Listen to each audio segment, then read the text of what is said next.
ഈ കമ്പോസ്റ്റ് കുഴിയുടെ അരികിൽ കിടത്തി ഇയാൾ മണ്ണെണ്ണയൊഴിച്ച് ഈ സ്ത്രീയുടെ ബോധശൂന്യമായി കിടക്കുന്ന സിന്ധുവിൻ്റെ മൃത ശരീരമാണെന്ന് വിചാരിച്ച് ഇയാൾ കത്തിക്കുമ്പോൾ ശരിക്കും ഈ സിന്ധു മരിച്ചിട്ടില്ല.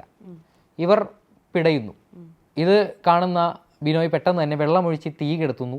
അതിനുശേഷം അകത്ത് പോയി മുളക് പൊടി വെച്ചിരിക്കുന്ന ഒരു കവർ എടുത്തുകൊണ്ട് വന്നിട്ട് ഇവരുടെ തലയിൽ കൂടെ ഇട്ടിട്ട് ശ്വാസം മുട്ടി ഈ സിന്ധു വീണ്ടും നിശ്ചലമായപ്പോൾ ഇയാൾ ഈ കമ്പോസ്റ്റ് കുഴിയിൽ ഉപേക്ഷിച്ചാൽ തന്നെ ഉറപ്പായിട്ടും പിടിക്കുമെന്ന് ഇയാൾ ഭയപ്പെട്ടു. അങ്ങനെയാണ് വീടിൻ്റെ അടുക്കള ചായ്പിനോട് ചേർന്നാണ്, പഴയ വീടാണെന്ന് പറഞ്ഞു, ഏലത്തോട്ടത്തിൻ്റെ നടുവിലെ ഒരു പഴയ വീട്. ഈ പഴയ വീടിൻ്റെ ചായ്പിലാണ് ഇവരുടെ അടുക്കള സ്ഥിതി ചെയ്യുന്നത്. പ്രത്യേകിച്ച് ഈ ഏലം ഉണക്കാനും ജാതിക്ക ഉണക്കാനൊക്കെ ഇത്തരത്തിൽ തീ കൂട്ടി ചൂട് കൊടുക്കാറുണ്ട്. അങ്ങനെ അതിനുവേണ്ടി തയ്യാറാക്കിയിട്ടുള്ള ഒരു അടുക്കളയാണ്. ഈ അടുക്കളയുടെ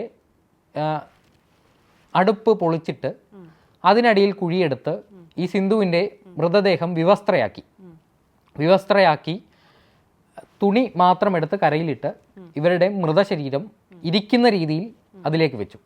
എന്നിട്ട് ചവിട്ടി കൂട്ടി ആ കുഴിയിലേക്ക് താത്തി.